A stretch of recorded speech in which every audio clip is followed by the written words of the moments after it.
Good day, colleagues. Wonderful to see you again. We were saying earlier, we saw so much of each other before Easter. We've missed you, and it's great to be back. I'm sure there are quite a few more people who are on their way, so we're going to give it a couple of moments here before we get started. Let me remind you, if you'd like to update your naming convention, I'm going to do the same on my side so that we can see who you are and what organization you're with. You feel free to follow the pattern, name, surname, organization if you like. That'll help us also with the group discussions to make sure that those are easy to facilitate.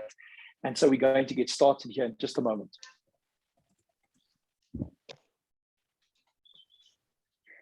Just to remind you, colleagues, that we are in the final group work session of Module 1B.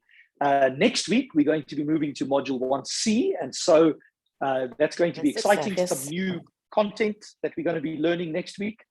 And so today is really an applied discussion. It's an opportunity to reflect back on what we've learned, to begin to think about how we would apply that learning.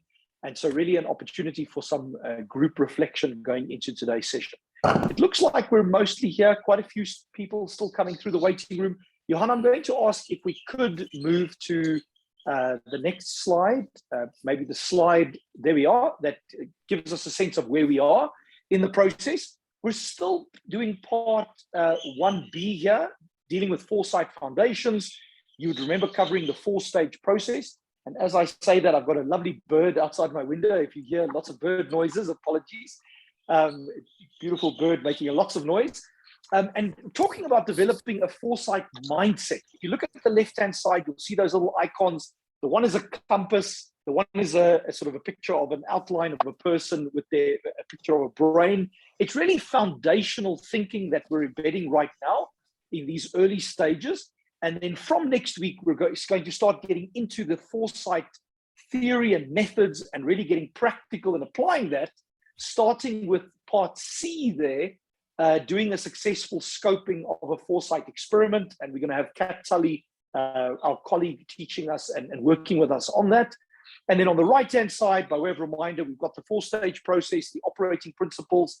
We've now covered the triangle that you see there. You would remember the futures triangle, as well as the PACE layers, those little arrows there, reminding us of the PACE layer work that we touched on. And then next week, Monday, we're going to be dealing with that last one there, that circle, a tool called the scoping circle. So that's just to give us a sense of where we are. And we'll continue to update that as we go so that we can look back and see where we are in relation to the journey ahead of us. Thank you, Johan. Next slide, please. So colleagues, in this group work session, we really are going to be looking to do 3 things together. The first is to clarify the role of these learning groups that we use during the program versus what we mean by experiments. You would have heard us talk at length about Foresight experiments. Maybe you heard us refer to use cases of Foresight, but what do we mean by these group learning groups versus these Foresight experiments? We're going to touch on that briefly. We are going to learn to use a new tool, which UNGP has begun to develop. It's a sort of a tool that's in development, which is very exciting, referred to as an experiment framing template. And so we're going to hear from UNGP in just a couple of minutes about that. And then we are going to begin to apply some of this, building on the work that we've done in House Space. You would remember going into House Space, finding a slide deck as a group, working inside that slide deck in a very collaborative way. We're going to have an opportunity to do a little bit more of that this afternoon. Johan, one more slide there, if you will. I'm going to share one more slide to talk about before handing to UNGP to share with us. And I want to reiterate this question of how the modes of learning, or the learning modes and the group exercises work. When you came into the program, you found yourself being allocated into a group, and you may have said, what on earth am I doing in this group? Why am I in this group? What do I have in common with this group? And what about my own use of Foresight or my own Foresight experiment? How does the group differ from the Foresight experiment? So I want to take a moment here to remind us of the process we're going through in the program. and why we've designed it this way. So in that first purple bubble, we talk about what we call pre-session blended learning, which takes place in house space. You can see it in brackets there. When we asked you to visit a house space, to write a definition of foresight, you were spending some time in a learning space, in-house space, in that purple part. And you're going to see more of those kinds of exercises as the program progresses. And those exercises will help you integrate the learning, think about the learning, think about the pre-reading or the activities associated with that. There's then a second session there in the green bubble, which we refer to as a theory session. It typically takes place in the Zoom plenary, as we're doing here at the start. And on Monday, our session together with Kat Tully is going to be a theory session where she's teaching us, she's sharing theory, she's sharing information with us, and we'll continue to populate the program with some of these theory sessions. Now, each of you have been placed in what we are calling a learning group. The purpose of the learning group is really just to give you a community during the program to spend time with, to practice with, and to apply some of the learning in a learning environment, in a safe environment during the program so that you can make sense of the tools. You will find that in the learning group, you have been placed with people who have similar interests. Maybe you have an interest in development or in conflict and conflict prevention, or you're a regional planner, regional coordinator interested in planning at a regional level within the UN. And so these learning groups are not your permanent home. They are just the learning space for you to spend time with colleagues. And you are not limited to those learning groups. As you'll see today, we're going to put you with other colleagues from other groups to expose you to the conversations taking place in other groups. Now, in the process of doing this work as a learning group, you are in fact developing what you see in the top right-hand bubble there in the dark green, a project template. And you're going to see that this project template is going to grow and expand as we go through the program. And what that's going to give you is at the end of the program, each of you will have access to a template of multiple exercises that allows you to use that in your everyday work. You might take the template, empty it in terms of content and apply it to a different project, help you to think about how to do a project. It's not the perfect way to do a foresight project, but it provides you with some guidance in terms of doing a foresight project. And so you will build that template as you do your group work exercises. Now, some of you have had a question, which is, do I have to do my foresight experiment on the same topic that my learning group is focused on? And the answer to that question is not at all. In addition to the learning group, where you spend time together in the program, you may have your own personal learning, your own personal experiment, or you may have an experiment that you and a team would like to develop separately from the learning group. And so the way you would do that is you will take the template from the green bubble, top right, and you will apply it to your own personal experiment, your own area of interest that may or may not be similar to what you are doing in the learning group. Finally, there's going to be some more opportunities in the purple bubble there on the right-hand side for work in house space. And then finally, in the bottom right, the orange bubble, the peer-to-peer reflection session, that's the session we're having today. These are short sessions. The purpose of these sessions is to recap the learning, to reflect on the learning and remind ourselves of what we covered. And what we'll do throughout the program is we'll follow this pattern of going from pre-work to theory to learning groups, applying that learning to our experiments using the template, and then finally peer-to-peer reflection. And that will help us as a community to learn together, to embed that learning together. Now, our first learning here this afternoon is to be introduced to a framework for understanding a foresight project and where we start with our experiment, a framing template. And so I'm going to invite Tina and Claudia to share with us on what that framework is and how we might think about using it. Thank you. Thank you so much, Marius, and happy to see you all back. Hope you had have a lovely break. I know that many of you had, but I hope that you could find some time to recharge as well in the middle of their busy lives. All right, but let's go through this experiment framing template briefly. So as Marius was saying, this is something that we've been developing and is still a work in progress. It's not perfect, so we're happy to also receive your feedback if you found this useful, as you are now moving to the scoping of your own Foresight experiments in the next phase of the training. Maybe overall, how we approach experimentation is that we wanted to develop Foresight value propositions that we can test out through concrete experiments to understand better that where can Foresight add value in the UN's work or in your work in your respective organizations. So it's really about developing these Foresight value proposals and then testing them out. And what we're also seeking here, we wanted to focus on experiments that are not just valuable in for a single use case, but could really have impact and value in a broader organizational change. So experiments that really contribute in the new ways of working, new ways of thinking, and also the objectives of our common agenda. So this is also our wish that when you think about your own problem, think about it also through this broader lens of organizational context and common agenda context, and how is your experiment really could have relevance in this bigger context as well beyond your own use case or experiment, which you're going to be focusing on testing out your hypothesis. I hope that makes sense.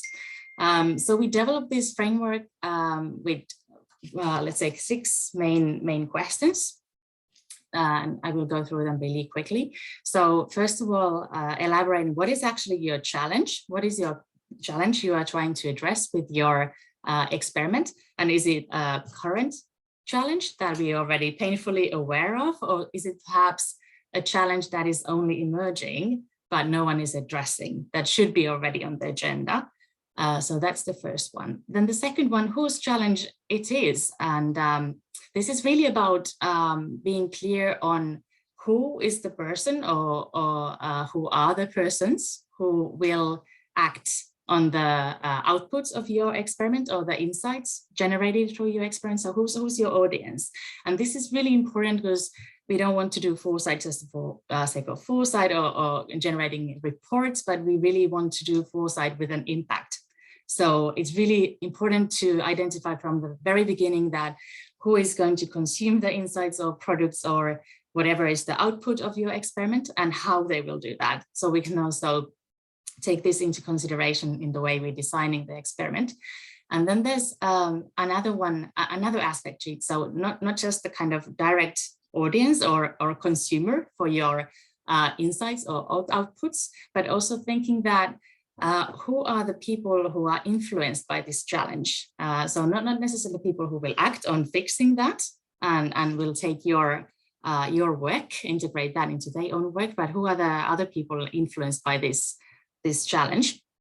Then the third one is about the broader ecosystem. So this is really to get us into thinking of in what is the broader context within which this challenge exists and where we can also fix it or change it, or if we manage to do so. So, and even if your experiment is not addressing the whole ecosystem, of course, like systems change is something that takes time. It's very important to become aware of the broader ecosystem where you're trying to solve your problem. I could show really quickly the next slide. We are not going to go to the details of it, but this is one of the ecosystem models that we have found quite useful in our work, in our Foresight work. This is from Bronfenbrenner's and his ecological systems model. So here you can see different levels of the system, and all of them have respective actors and institutions and who have a role in making this change. And when designing your exercise, it's good to understand that how do you engage with these different levels of change and different actors within the ecosystem as well when you move forward. All right, let's go back, please. And this is something that you will learn more about later on. So we are not going to the details of that, just a little sneak peek. Then there's the box about solution gap. So this is really reflecting about what are the current solutions and what are the shortcomings of the current solutions. So what is the solution gap that you are trying to bridge through your experiment? Then there's this question of what's your actual hypothesis. So what do you expect? What is kind of the expected value added of Foresight in solving of this specific challenge? So what is your research question that you are trying to solve here? And when making this hypothesis, we'd also like you to think about how your experiment might bring added value to the broader UN system or the broader organizational or government context if you're from the government. So again, returning to that point I elaborated in the beginning. And then finally, starting to think about your actual experiment and how you're going to run that. So thinking about questions like how we will test this hypothesis, with who we're going to do it, maybe revisiting that ecosystem model, then thinking what resources you need to carry out this experiment. And then again, kind of applying that systems thinking and kind of portfolio thinking is that, do you want to run other experiments parallel with this one to learn more about the kind of broader topic or the challenge? And is there perhaps other experiments in your own learning group that you would like to synergize with as well? So that's more like about the implementing phase. So we found these framing questions really useful when thinking about our own experiments, and hopefully you find this also useful and can utilize this next week when we get to in the scoping of the experiments next. Thanks so much. Thank you, Tina. That's excellent. And colleagues, it's a very useful tool to add to the repertoire of tools that we're building as we go through the program. Now, in the time remaining, what we'd love to do together is spend a bit of time in pairs, grappling with that first square, that first rectangle, top left, not the one with the experiment name in it. Sorry, Johan, if you want to stay on that for a second. The one that says challenge. What is the current or emerging challenge we are trying to address? Now, before we get to that, if you want to just pop up the futures triangle for a second, Johan, colleagues, you would remember after sharing with you some of the foundations of Foresight, we shared with you the futures triangle, where we had you thinking about the weight of the past, the push of the present, and the pull of the futures, and how in your particular setting, there is this tension between past, present, future. We also, if you want to show the next slide, please, we also shared with you this notion of the pace layers, where we thought about how change happens at a different speed very often, or a different pace at different levels of the system. So culture might take a very long time to change, but fashion or media or commerce might change very quickly. And so these are thinking tools. Now, what we would like you to do today, given those thinking tools that you've had some experience in using, and given the framework that Tina has just mentioned, we'd like to put you into random pairs for 10 minutes, and we'd like you to share with one another what you think you would add in that first block of the experiments template. And this is the two of you not thinking at the level of your learning group. So we are the development group, or we are the conflict prevention group, but the two of you thinking at your personal level. So myself and Tina in a room discussing how would Marius, what's the challenge that Marius will address with Foresight, and what's the challenge that Tina will address with Foresight? And so we'd like you to talk about these two questions. A over there, what is the current or emerging challenge that you are looking to address in your experiment? And then number two, how may you draw on the futures triangle or the pace layers to help you think? So one example very quickly, if I thought my challenge is food insecurity arising from the current conflict in the world, I might start thinking about the way the food system in the past and the present works versus the way food systems work in the future. And so then start defining what is that challenge. Now, it's very important that you won't be able to complete this exercise in the 10 minutes we give you. We're starting you off on this exercise, and during the course of next week, we're going to revisit this question, and we're going to support you in building on your thinking about your experiment. So with that, I'm going to send us off into breakout groups. I see that they have been assigned. Let me just double check with my team here. I'm not sure if it's Delphine or Johan. If we are going to recreate those groups. Yes. Excellent. And given the numbers of yes. 57. We are ready to join breakout rooms, everybody. So when you see the window popping up on your screen, go ahead and move to your pair. Thank you, Delphine. Appreciate your help.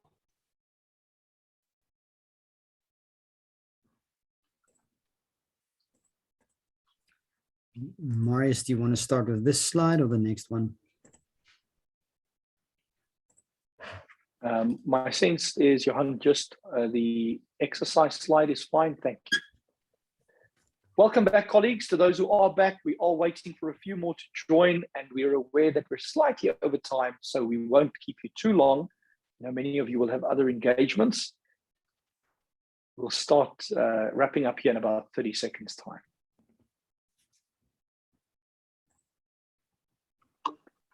Good to see you joining from Madagascar, Fabio.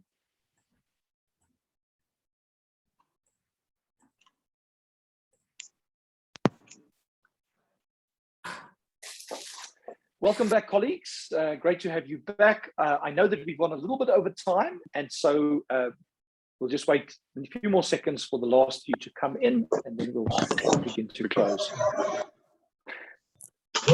Excellent. Welcome back to the main room, colleagues. Great to see so many faces. I hope you had a lively and interesting discussion. A little bit of time to, I hope, introduce each other and then begin a conversation about your Foresight experiment. Now, today's session was obviously a very, very quick check-in with you. We haven't seen you over Easter, so it's good to be back on the program and get some momentum going into next week. The framework that we've shared with you, we are going to have an opportunity during the course of next week to work more on that framework as part of our scoping session coming up. And so you may want to spend some time over the weekend with a pencil, thinking about your Foresight experiment, trying to get an answer into that first box around what's the challenge that you're trying to address. And then during the course of next week, you'll have an opportunity to flesh that out. I should also say that in the coming weeks, we are going to have some space and time called clinics, where in the clinic, if you are really stuck with your Foresight experiment, the UNGP members and our team will be available to help you think and work through some of the questions you may have. And so you can look out to those. Also feel free during the break to go and visit HouseSpace, refresh your memory around how to use the futures triangle, pace layers. The recording of this afternoon session, as well as last week's sessions, are of course online as well. Louisa asking when the clinic will be. Louisa, we will give you that information on Monday. At the end of our teaching session, we'll confirm the dates and times of those. They will take place within the group work sessions that are already in your diary, so it won't be additional time unless you indicate to us that you would really like a dedicated clinic on a particular topic. We could, of course, arrange that. Colleagues, let me pause there. I know we've got a little bit over time, but I wonder if there are any burning questions. Maybe you were completely lost, completely stuck. Maybe you were so excited you were doing really well. Anyone who would like to share a reflection or a question as we come to a close?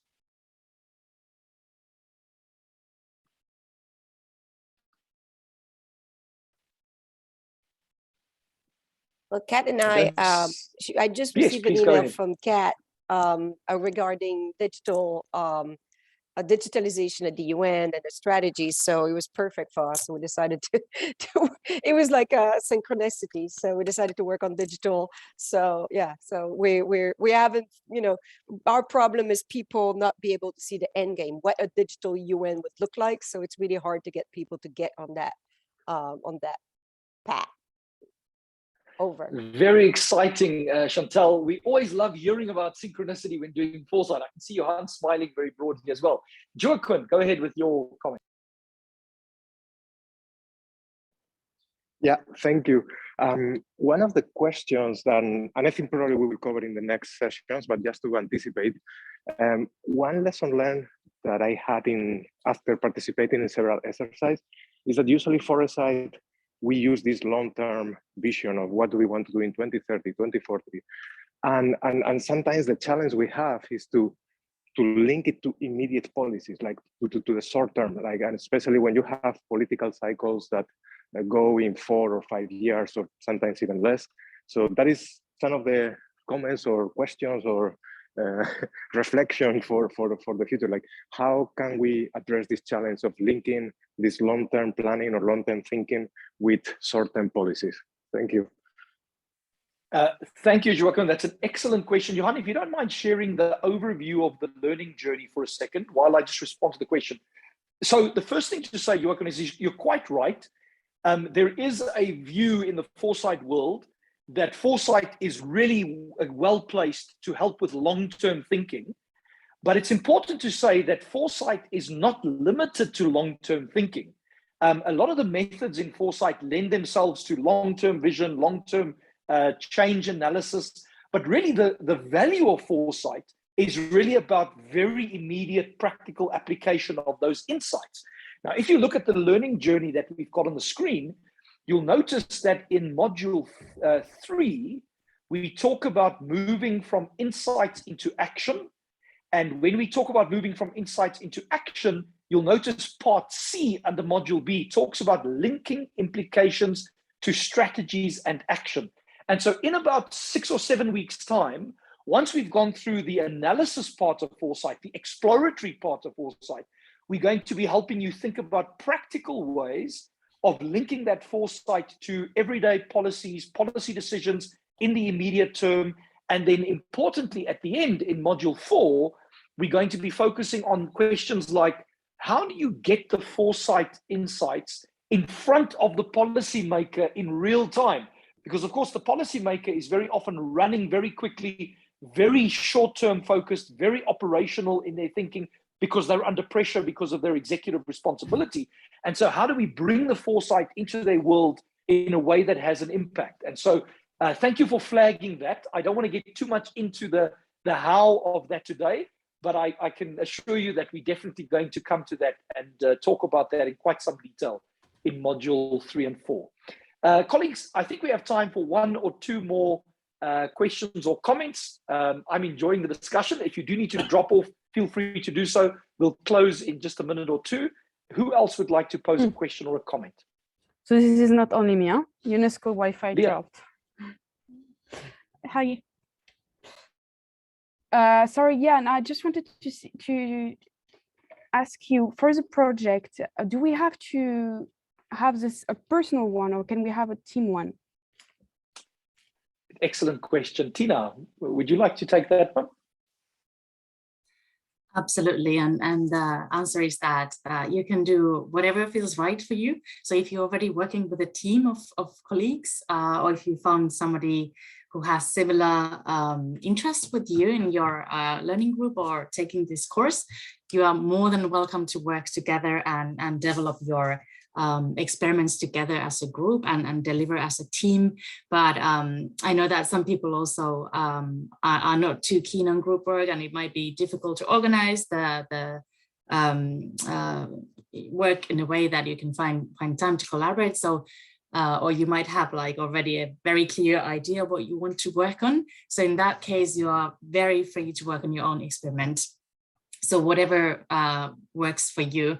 And if you'd rather work in a group, we can also help you to find a group or like other people to work with if you're struggling with that. And the clinics are for that purpose as well. So feel free to contact us if you need help working on your Foresight experiment. We're happy to help elaborate the question and also match you with other learners if you want to work in a group but don't have one. But if you already have one, please feel free to work on the framing of the experiment together.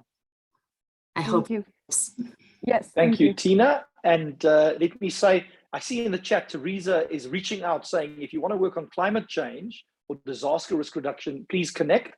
Colleagues, in-house space you are able to go and find your friends, and you are able to have conversations there. So you might want to reach out to Teresa. Let me also say we will create a coffee shop kind of cafe opportunity for discussion if you want to work the room and find out what others are working on and have a chat and see where opportunities are for collaboration. So that will be coming up in some of our group work sessions in the weeks to come.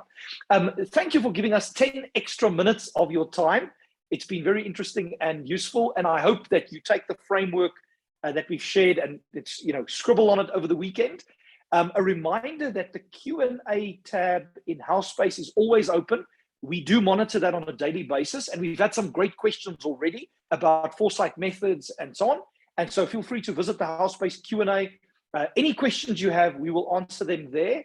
And we look forward to seeing you on Monday. Have a lovely Friday and weekend, and good to see all of you. See you again next week. Thank you. Thanks so much, everyone. Bye.